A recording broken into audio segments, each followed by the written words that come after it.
একজন ইমাম তার পরিবারের নারী সদস্য শিশু সদস্য নিয়ে কেউ কখনো যুদ্ধের মাঠে যায় নাই, কখনো কেউ যাবেও না। তাহলে তিনি কেন যুদ্ধ করলেন? সে দেশে দুরাচার আসবে, জালিম সরকার আসবে, আসুক থাকবে। যখন বলা হবে আপনি আমার আনুগত্য করেন, তখন যদি আমরা জায়গা থেকে নড়ে যাই তাহলে আমরা ইমাম হুসাইনের পক্ষ থেকে সরে গেলাম। দিয়েছেন আপনারা এই সমস্ত অনুষ্ঠানেও পাশাপাশি যোগদান করবেন। নিজের ইবাদত যদি ঠিক না থাকে তাহলে আমাদের তো ইবাদতের স্বাদেই থাকবে না। তা আমরা ওদিকে যাব না, আমি আলেম মানুষ নই। আমরা আজকে সারা দেশে আমরা শাহাদাতে কারবালা মাহফিল অনুষ্ঠান করছি। অনেকক্ষণ রাত জেগে দিন জেগে আমরা অনুষ্ঠানের বক্তব্য শুনছি। আমরা আসলে এই সমস্ত অনুষ্ঠান থেকে আমরা কি শিখতেছি? যেই মাত্র প্রশ্ন শুরু করছে আমরা আসলে বেদমের মতো হয়ে গেছি।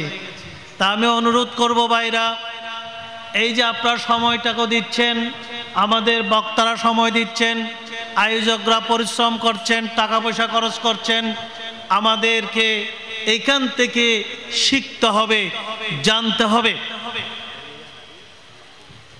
কারবালা শুধু একটি জায়গার নাম, ইরাকের একটি জায়গার নাম, যেখানে 10ই মুহররম সংগঠিত হয়েছিল পৃথিবীর তাবৎ ইতিহাসের সবচেয়ে মর্মান্তিক ঘটনা, যেখানে রসুল পাক সাল্লাল্লাহু আলাইহি ওয়াসাল্লামের পরিবারের 72 জনকে শহীদ করা হয়েছিল। বিশেষ করে ইমাম হুসাইন রাদিয়াল্লাহু তাআলা আনহু তার পরিবারের সদস্যদেরকে শুধু শাহাদাত বরণ করায় তারা ক্লান্ত হন নাই, তাদের নিথর দেহের উপরে গোরা চালিয়েছিল ওই নিষ্ঠুর পাপিষ্ঠ দুরাচার এজিদের বাহিনীরা। আমরা বলতে চাই, কিছুক্ষণ আগেও আমি একটা অনুষ্ঠানে বলে আসছি, ইমাম হুসাইন রাদিয়াল্লাহু তাআলা আনহু যুদ্ধের জন্য কারবালায় যান নাই। যুদ্ধের জন্য কেউ নিজের কোলের শিশুকে নিয়ে কোনো কেউ মানুষকে যুদ্ধের জন্য যায়? আপনারা কি শুনেছেন? একটু কথা বলবেন। ওই যে হুজুরে বলছে, আমি মাস্টার নই, তারপরও মাঝে মাঝে কথা বলতে হয়। এইটা কোনো যুদ্ধ বলা যাবে না। হাজার হাজার সশস্ত্র প্রশিক্ষিত সেনাবাহিনীর বিপক্ষে একজন ইমাম তার পরিবারের নারী সদস্য শিশু সদস্য নিয়ে কেউ কখনো যুদ্ধের মাঠে যায় নাই, কখনো কেউ যাবেও না। তাহলে তিনি কেন যুদ্ধ করলেন? এখানে লেখা আছে রাজনৈতিক আলাপ নিষেধ। ঘটনাটাই পুরো রাজনৈতিক। যে ইমাম হুসাইন রাদিয়াল্লাহু তাআলা আনহু একজন পাপিষ্ঠ দুরাচারের শাসকের শাসন মেনে নিতে পারে নাই, তার আনুগত্য প্রকাশ করতে পারে নাই। দেশে দেশে দুরাচার আসবে, জালিম সরকার আসবে, আসুক থাকবে। যখন বলা হবে আপনি আমার আনুগত্য করেন, তখন যদি আমরা জায়গা থেকে নড়ে যাই তাহলে আমরা ইমাম হুসাইনের পক্ষ থেকে সরে গেলাম। স্পষ্ট কথা, জালিম থাকবে, শোষক থাকবে, দুরাচার থাকবে, পাপিষ্ঠ সরকার থাকবে, থাকুক। আমি প্রতিবাদ করতে পারছি না, যেহেতু আমরা সশস্ত্র নয়, নিরীহ মানুষ। যখন ওই শাসক বাধ্য করবে আপনাকে আনুগত্যের জন্য, তখন আপনাকে প্রতিরোধ করা আপনার পক্ষে। যদি ইমাম হুসাইনেরকে আপনি মনে প্রাণে বিশ্বাস করেন, তাহলে আমাদেরকে প্রতিবাদ করে যেতে হবে। শুধু হালিকাতে হলো, এটাই আমি মনে করি কারবালার একটি শিক্ষা। প্রিয় হাজিরিন, আজকে কারবালার ঘটনাকে নিয়ে মুসলমানদের মধ্যে অনেকগুলো বিভ্রান্ত চড়াচ্ছে। কেউ কেউ অতিরঞ্জিত করছে, কেউ কেউ বিরোধিতা করে যাচ্ছে। আমরা এগুলো মানি না। আমরা রাসূল পাক সাল্লাল্লাহু আলাইহি ওয়াসাল্লাম, সাহাবায়ে কিরাম, আহলে বাইত রাসূল, আমাদের ইমাম আউলিয়ারা যে ইসলাম দিয়ে গেছে, যে ইসলামের রূপরেখা দিয়ে গেছে আহলে সুন্নাত ওয়াল জামাত, এর বাইরে যাওয়ার এখন আর কোনো সুযোগ আছে? আর কোনো সুযোগ আছে? সে যে নামে আসুক না কেন, এই বাইন্ডিং এর সীমাকে অতিক্রম করার কোনো সুযোগ আমাদের নাই।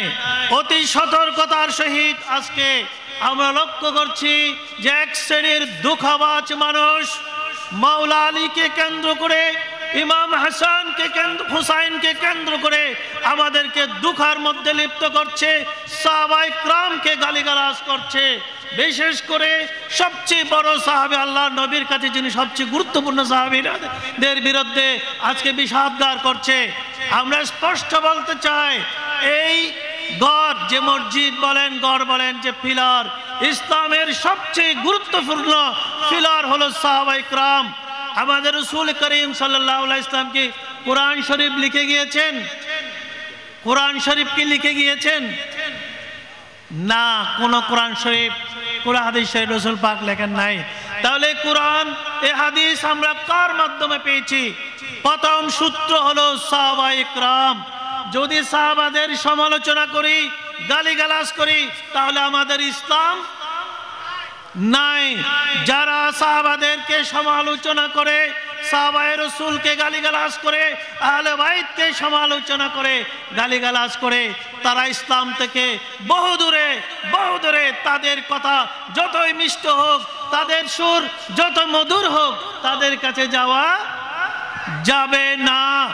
আমরা অনুসরণ করব সে কারবালার মাঠ থেকে বেঁচে আসা বীর সৈনিক ইমাম জয়নুল আবেদিন কিভাবে এই কারবালার পরও তিনি আরো প্রায় 20 বছর বেঁচে ছিলেন, কিভাবে এই সমস্ত কঠিন শাসক, দুষ্ট শাসকদের চক্ষু এড়িয়ে নবীর ইসলামকে আমাদের পর্যন্ত পৌঁছে দেওয়ার ব্যবস্থা করেছেন। আমরা ইমাম জয়নুল আবেদিনের রেখে যাওয়া সেই আদর্শ অনুসরণ করব।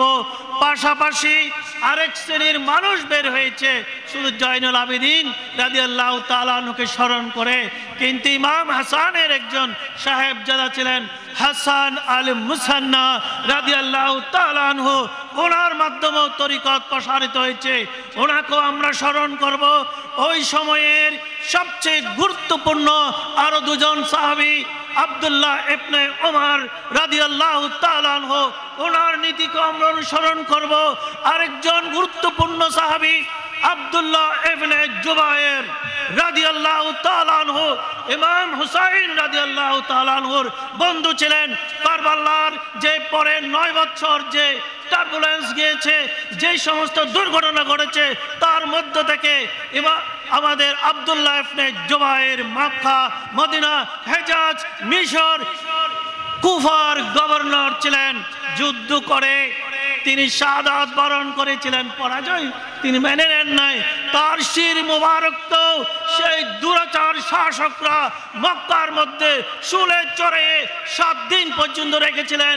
যেই সাহাবী জন্মগ্রহণ করেছিলেন মদিনা হিজরতের পরে, জেনে রাখবেন, মদিনা হিজরতের পরে যেই প্রথম সাহাবীর জন্ম হয়েছিল তিনি হলেন আব্দুল্লাহ ইবনে জুবায়ের রাদিয়াল্লাহু তাআলা আনহু।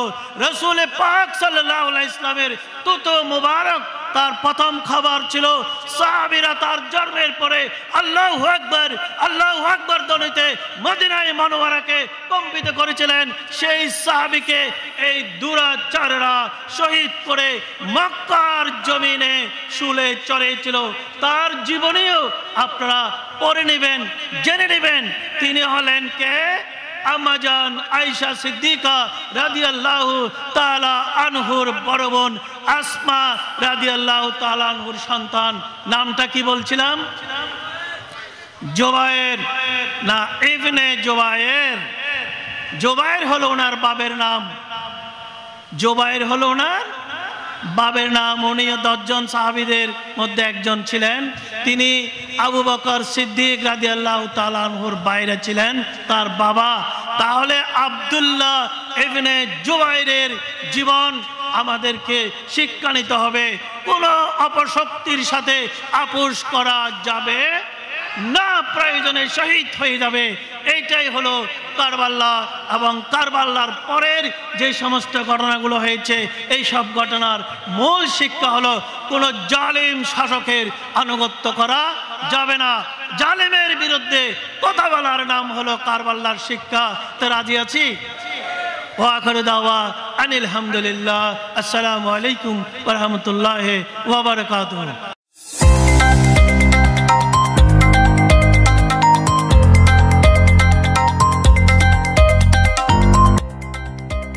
সত্যের সন্ধানে নির্ভীক, P News TV।